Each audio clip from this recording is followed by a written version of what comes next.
Kulang pa ng pangungusap. Yung mata? Kailangan nangungusap ang mga mata. Dapat ba? Ganito ba, Lola? Kasi nakadilat lang. Dapat yung mata nangungusap, nagsasalita siya kahit wala siyang bibig. Parang ganito ba, Tinidora? Ayan, patingin ng hepa.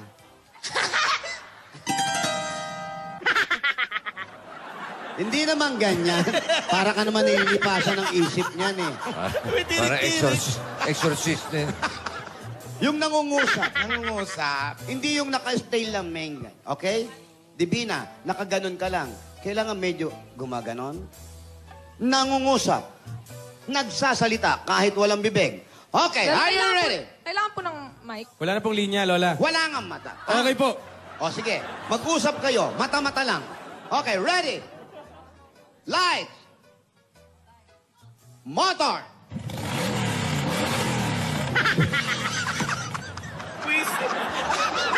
Sound. Rolling! Mata-mata lang, nag-uusap. Action.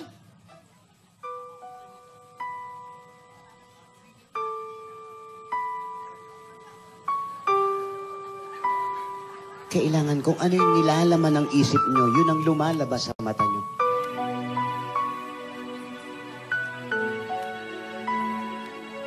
Nagsalita si Alden na mata lang.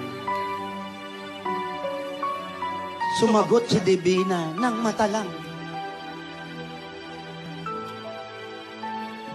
Pero ayaw makinig ni Alden. Ayaw makinig ni Alden. Nagtitigas-tigasan si Alden, mata lang.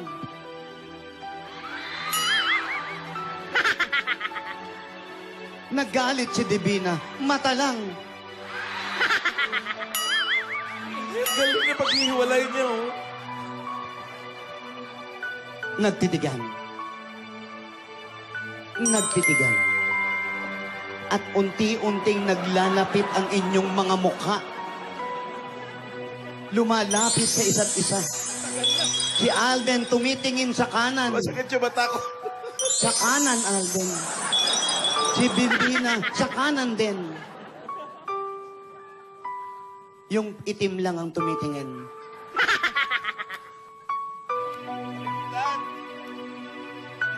Ang dahan-dahan, magdadampi ang inyong mga labi. Akala ko mata lang. Opo, kasama si labi eh. Dahan-dahan. Hey, Kaperlas! Okay, cut. Magaling! Magaling, magaling! Ang galing mo, Tinidora. Magaling Wala nang bibitin na eh. Magaling ka, Alden. Madali kayong matoto. Pero